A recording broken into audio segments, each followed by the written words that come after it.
નમસ્કાર, રાજકોટમાંથી એક મહત્વની ખબર સામે આવી છે।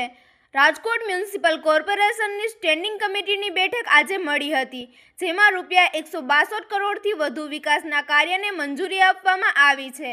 શહેરના ઇન્ફ્રાસ્ટ્રક્ચર, રોડ ડેવલપમેન્ટ સહિત અનેક પ્રોજેક્ટ્સને લીલી ઝંડી આપતા તંત્રએ વિકાસની ગતિ વધુ તેજ કરવાના સંકેત આપ્યા છે। વધુ સમાચાર માટે જોતા રહો આરપી ગુજરાત ન્યૂઝ રાજકોટ। આજરોજ રાજકોટ મ્યુનિસિપલ કોર્પોરેશનની સ્ટેન્ડિંગ કમિટીની બેઠક હતી।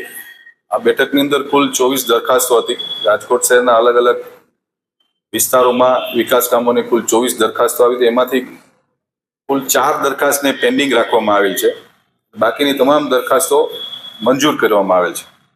કુલ આજની સ્ટેન્ડિંગ કમિટીની બેઠકની અંદર 162 કરોડ 67,77,000 જેવી રકમના ખર્ચે રાજકોટ શહેરના અલગ અલગ વિસ્તારોની અંદર વિકાસ કામોની આજે ભારતીય જનતા પાર્ટીના સૌ કોર્પોરેટરોએ આજની આ સ્ટેન્ડિંગ કમિટીમાં મંજૂરીની મહોર આપવામાં આવી છે।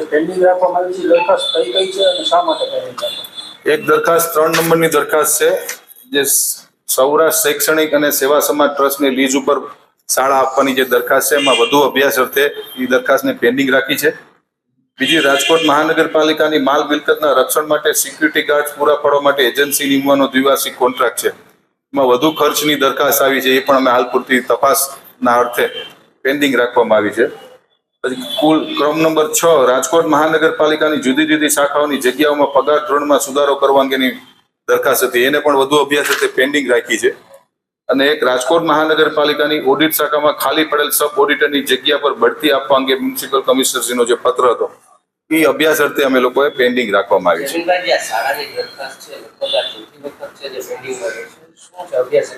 એમાં વિષય ખાલી એટલા પૂરતો છે કે જે સંસ્થાએ છે માસિક 251 રૂપિયાના ભાડેથી અમારી પાસે એને ડિમાન્ડ માગણી કરી છે, ઇન્ફ્રાસ્ટ્રક્ચર અને જગ્યા મહાનગરપાલિકાની છે, પરંતુ રાજકોટ મહાનગરપાલિકા દ્વારા ધ્યાનમાં આવ્યું છે કે ત્યાં વિદ્યાર્થીઓ પાસેથી પૈસા લેવામાં આવે છે અને કુલ વાર્ષિક 1,69,00,000 જેવો એને ફીસની આવક છે।